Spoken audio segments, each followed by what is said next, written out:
Bonjour camarades, je vais m'exprimer en français parce que la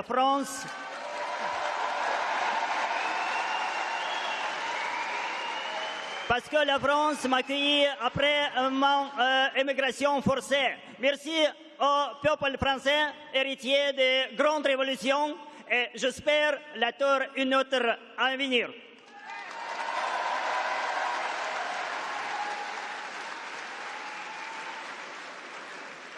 Je représente l'Union des gauches post-soviétiques russo-ukrainienne coalition La paix par un bas.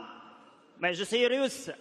Mes camarades, ils restent en prison en Russie.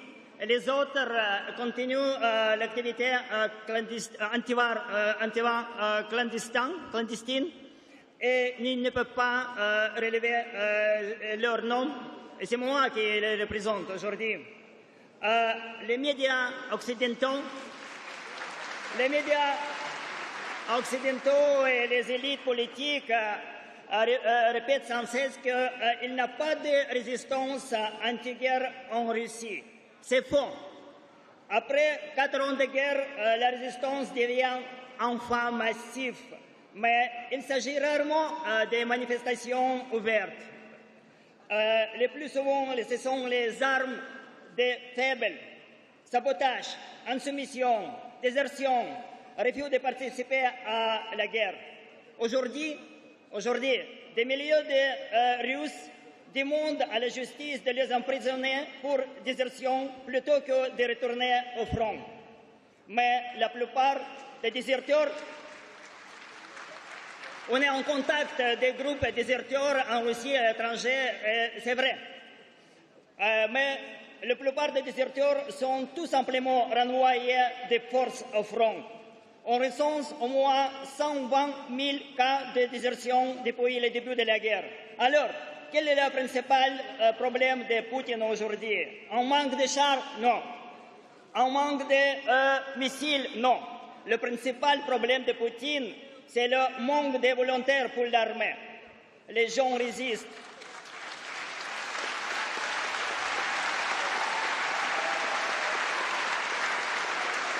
Les gens résistent discrètement, individuellement, souvent sans organisation ni représentation politique. Et c'est précisément cette résistance passive des millions de personnes qui devient la plus grande menace pour la machine de guerre de Poutine. C'est pourquoi nous lançons aujourd'hui une campagne internationale de solidarité avec les déserteurs russes.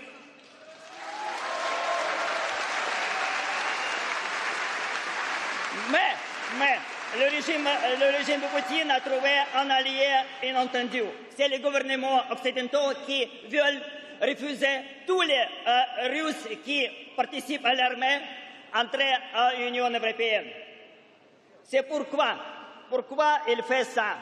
C'est logique très simple. Il découle de logique d'hégémonisation les gens qui sont dans les autres côtés de la frontière pour justifier les hausses, augmentation des dépenses militaires, dégradation sociale, serre sociale, etc.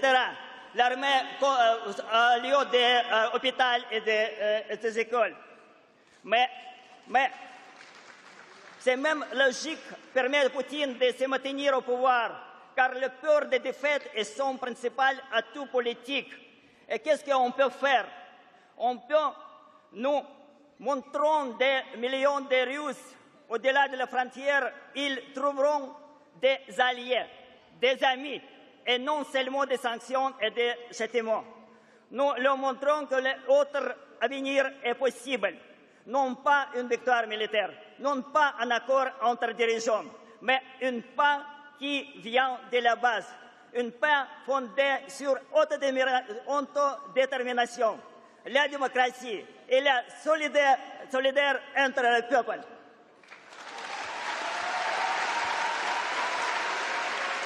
Thank you so much.